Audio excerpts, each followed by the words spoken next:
President Biden honored 14 people today with Presidential Citizen Medals for their work protecting democracy in the wake of the 2020 presidential election. One of the people who received that honor was the Michigan Secretary of State, Jocelyn Benson. Michigan was one of the states at the heart of former President Trump's efforts to undermine and overturn 2020 election results. Benson testified to Congress last year that she was continually threatened and harassed by extremists in the wake of the election.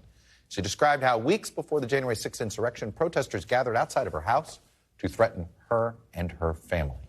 Well, the Michigan Secretary of State, Jocelyn Benson, joins me now. First, I want to congratulate you. A presidential medal is something that I'm sure it still hasn't quite set in. Just tell me how you're feeling right now. Yeah, it was very surreal, especially to be honored alongside of such extraordinary law enforcement officers and other election heroes. And to be, to have spent so much time with the president and the vice president today on this momentous anniversary of January 6th, it really is, my heart is bursting. But also, I'm very clear-eyed that the work is not over, that this is an honor and a recognition that will only really, I hope, embolden all of us who are honored today to keep doing our duty to the Constitution and defending democracy wherever we are. What does that work now mean for you going forward? I know we'd spent some time a couple months ago. You were telling me about efforts to work with other secretaries of state, trying to educate the population a little bit better, try to push back at misinformation and disinformation. What does that look like next year, this year, and the run up to 2024? I think two things, just as you mentioned. One, really building out that collaborative partnership, particularly with other secretaries and local election officials in battleground states and with law enforcement, to be prepared for any other tactics that we see come our way as we approach the 2024 election cycle.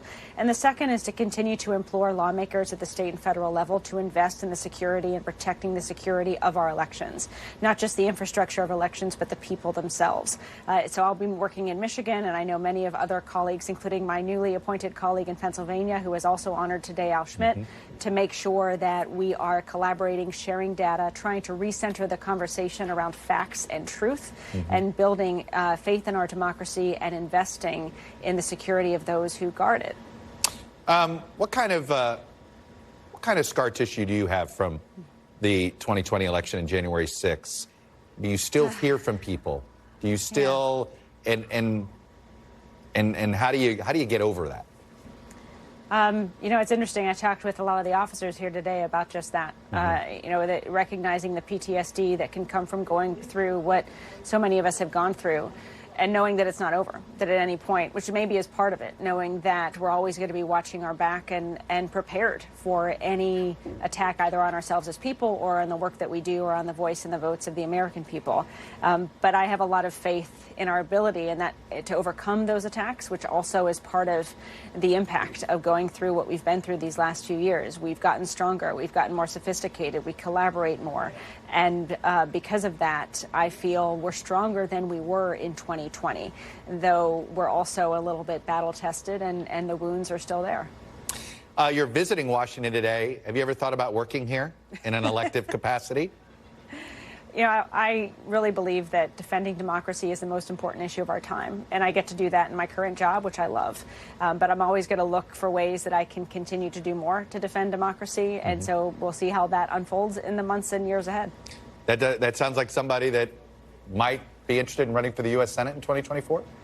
I'm really happy in my current job, and I just took the oath of office for my second term a few days ago. And my eyes are focused actually on 24, not as a candidate, but as someone who will be working to protect the voice and the vote of every citizen in our state. And that's the job that I have now and the job that I love. I'm curious, do you think electing the chief of elections overall is a good idea? You and I talked about this before, and it is what it is. In Michigan, different states do.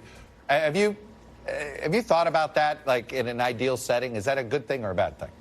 I think it's ultimately a good thing. Look, it comes down to the person, and it could be a Democrat or a Republican. But if you have people of integrity who tell the truth and fight for democracy on either side of the aisle, then we're going to be okay. And whether you have an appointed election official like my colleague Al Schmidt is going to be in Pennsylvania, or elected like myself in Michigan, Republican or Democrat, we do our jobs. And if we do them well, it doesn't matter necessarily how we get there. I'll just add, however, being elected enables greater accountability for us to ensure as voters we're electing secretaries of state who reflect and protect democracy. So I side with ultimately the election of secretaries of state, but good people can come through the appointment process as well.